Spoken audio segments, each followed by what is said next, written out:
بسم اللہ الرحمن الرحیم۔ کلاس چہارم فورتھ، اقرا دارالأطفال اسکول میں پڑھائی جانے والے جو نصاب ہے پرائمر اسلامیات، آج ہم پڑھیں گے اور ایکسرسائز مشق بھی حل کریں گے۔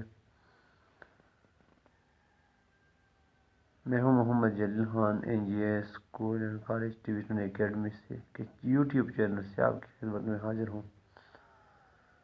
تو سبق نمبر 3 ہے قرآن مجید۔ تلاوت ہے قرآن مجید۔ قرآن مجید اللہ تعالیٰ کی آخری کتاب ہے۔ اللہ تعالیٰ نے اسے اپنے پیارے نبی حضرت محمد رسول اللہ خاتم النبیین صلی اللہ علیہ وسلم پر تقریباً 23 سال کے عرصے میں نازل کیا۔ حضرت جبرائیل علیہ السلام قرآن مجید کی آیت لے کر آئے تھے۔ یہ کتاب انسانوں کی مکمل رہنمائی کرتی ہے۔ قرآن مجید قیامت تک تمام انسانوں کے لیے ہدایت کا ذریعہ ہے۔ قرآن کے معنی ہے کثرت سے پڑھی جانے والی کتاب۔ اختیاری جو مطالعہ ہے وہ فرمان الہی۔ بسم اللہ الرحمن الرحیم ورتل القرآن ترتیلا، قرآن ترجمہ اور قرآن کو ٹھہر ٹھہر کر پڑھا کرو۔ قرآن مجید رحمت اور برکت والی کتاب ہے۔ قرآن مجید شفا اور رحمت ہے۔ قرآن مجید واحد آسمانی کتاب ہے جو مکمل اور محفوظ ہے۔ اس کی حفاظت کا ذمہ اللہ تعالیٰ نے خود لیا ہے۔ اللہ تعالیٰ کا ارشاد ہے، بسم اللہ الرحمن الرحیم انا نحن نزلنا الذکر وإنا له لحافظون۔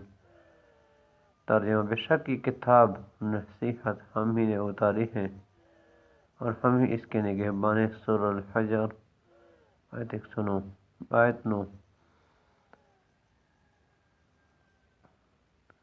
قرآن مجید کی تلاوت نبی کریم صلی اللہ علیہ وسلم بہت شوق سے کرتے تھے اور صحابہ کرام رضوان اللہ تعالی علیہم اجمعین کو کثرت تلاوت کرنے کی تلقین فرماتے تھے۔ قرآن مجید کی تلاوت کا بہت زیادہ اجر و ثواب ہے۔ نبی کریم صلی اللہ علیہ وسلم نے تلاوت قرآن مجید کی بہت زیادہ فضیلت بیان فرمائی ہے۔ آسمان کا ارشاد ہے، جو شخص قرآن مجید کا ایک حرف پڑھے گا تو اسے ایک نیکی ایسی نیکی ملے گی جو 10 نسیوں کی نیکیوں کے برابر ہوگی۔ میں یہ نہیں کہتا کہ الف لام میم ایک حرف ہے، بلکہ الف ایک حرف، لام ایک حرف اور میم ایک حرف، یعنی جو صرف الف میم تک کی تلاوت کرے گا اسے 30 نیکیاں ملیں گی۔ تلاوت قرآن کے آداب۔ تلاوت قرآن سے پہلے وضو کرنا چاہیے۔ تلاوت کے لیے جسم، لباس اور جگہ پاک ہونا ضروری ہے۔ تلاوت شروع کرنے سے پہلے تعوذ اور تسمیہ پڑھنی چاہیے۔ تلاوت کے دوران ادھر ادھر کی باتیں نہیں کرنی چاہیے۔ تلاوت درست تلفظ کے ساتھ ٹھہر ٹھہر کر کرنی چاہیے۔ جب کوئی تلاوت کر رہا ہو تو خاموشی سے سننا چاہیے۔ فرمان الہی، اس کو وہی لوگ ہاتھ لگاتے ہیں جو پاک ہیں۔ ارشاد نبی صلی اللہ علیہ وسلم، تم میں سے بہتر وہ ہے جو قرآن سیکھے اور دوسروں کو سکھائے۔ صحیح بخاری 527۔ مسلمانوں پر قرآن مجید کے حقوق۔ مسلمانوں پر قرآن مجید کی بنیادی حقوق یہ ہیں: قرآن مجید کو اللہ تعالیٰ کا کلام مانے۔ قرآن مجید کو اللہ تعالیٰ کی آخری کتاب آسمانی کتاب مانے۔ قرآن مجید کا بے حد احترام کریں، بے حد ادب و احترام کریں۔ قرآن مجید کی تلاوت۔ قرآن مجید کی تعلیمات کو سمجھے، اس پر عمل کریں۔ قرآن تعلیمات کو دوسروں لوگوں تک پہنچائیں۔ ہمیں چاہیے کہ قرآن مجید کی زیادہ سے زیادہ تلاوت کریں، قرآن مجید کی تلاوت حاصل کریں، قرآن مجید کی تعلیمات حاصل کریں اور اسی کے مطابق زندگی گزاریں۔ اسی میں دنیا اور آخرت کی کامیابی ہے۔ مشق، درست جواب کا انتخاب کیجیے۔ الف، قرآن مجید اللہ تعالیٰ کی پہلی، دوسری، تیسری، آخری کتاب ہے۔ با، قرآن مجید کا ایک حرف پڑھنے سے 10 نیکیاں ملتی ہیں۔ جیم، اللہ تعالیٰ نے حفاظت کا ذمہ لیا ہے قرآن مجید کا۔ دال، تلاوت شروع کرنے سے پہلے پڑھنا چاہیے تعوذ و تسمیہ۔ سوال نمبر 2، خالی جگہ پر کریں۔ قرآن مجید تقریباً 23 سال کے عرصے میں نازل ہوا۔ تلاوت کرنے سے پہلے وضو کرنا چاہیے۔ جیم، تلاوت کو غور سے سننا چاہیے۔ دال، الف لام میم پڑھنے پر 30 نیکیاں ملتی ہیں۔ مختصر جواب دیں۔ علامہ نمبر 3 الف لفظ قرآن کا معنی کیا ہے؟ کا معنی لکھیں۔ یہاں پہ دیکھ لیں، قرآن کے معنی ہے کثرت سے پڑھی جانے والی کتاب۔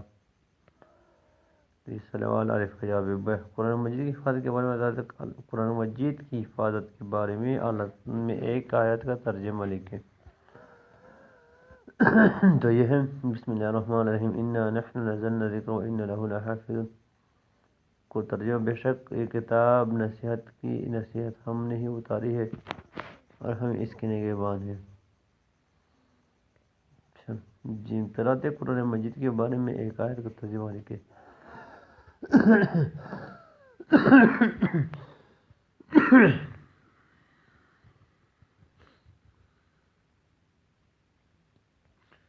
تم میں سے بہتر وہ شخص جو قرآن سیکھے اور دوسروں کو سکھائے۔ دال قرآن کے اجر و ثواب کے بارے میں ایک حدیث لکھیں۔ یہ آخری حدیث ہے، جو شخص قرآن مجید کا ایک حرف پڑھے گا تو اسے ایک ایسی نیکی ملے گی جو 10 نیکیوں کے برابر ہوگی۔ میں یہ نہیں کہتا کہ الف لام میم ایک حرف ہے، بلکہ الف ایک، لام ایک اور میم الگ حرف ہے، یعنی جو صرف الف میم تک کی تلاوت کرے گا اسے 30 نیکیاں ملتی ہیں۔ تفصیلی جواب دیں۔ قرآن مجید کی تلاوت کی اہمیت اور فضیلت۔ تو یہاں سے آپ دیکھ سکتے ہیں قرآن مجید کی تلاوت نبی کریم صلی اللہ علیہ وسلم بہت شوق سے کرتے تھے، یہاں سے لے کر اسے 30 نیکیاں ملیں گی، یہاں تک کہ اس کا جواب ہے۔ نمبر 2 تفصیلی جواب۔ قرآن مجید کی تلاوت کتاب لکھیں۔ تو قرآن مجید کی تلاوت کے یہ آداب دیے گئے ہیں۔ تلاوت سے پہلے وضو کرنا، تلاوت کے لیے جسم، جگہ اور لباس کا صاف ہونا، تلاوت شروع کرنے سے پہلے تسمیہ پڑھنا، تلاوت کے دوران ادھر کی باتیں نہیں کرنی چاہیے، تلاوت درست تلفظ کے ساتھ ٹھہر کرنی چاہیے، جب قرآن کوئی تلاوت کر رہا تو خاموشی سے سننا چاہیے۔ سرگرمیاں برائے طلباء، روزانہ قرآن مجید کی صحیح تلفظ کے ساتھ تلاوت کا اہتمام کریں، قرآن مجید کے معنی کو سمجھنے کی کوشش کریں، قرآن مجید کے مشہور قرآن کے ساتھ پڑھنے کی عادت رہیں۔ سرگرمیاں سبق میں موجود تلاوت کے جو آداب ذکر کیے گئے ہیں انہیں اپنانے کی کوشش کریں، ان آداب کا ایک چارٹ بھی ہو رہا ہے۔ سرگرمیاں برائے طلباء، بچوں کو پڑھاتے وقت ہر مشکل لفظ اور بات کی آسان اور عام فہم تشریح کیجیے تاکہ بچے مفہوم تک رسائی حاصل کر سکیں۔ نظرہ قرآن مجید کے درس کے وقت اچھے آداب کا خیال رکھا جائے۔ تو یہ تھی آج کی ویڈیو، لیکن آپ کو پسند آئی ہوگی۔ اگلی ویڈیو کے لیے اجازت دیجیے، خدا حافظ۔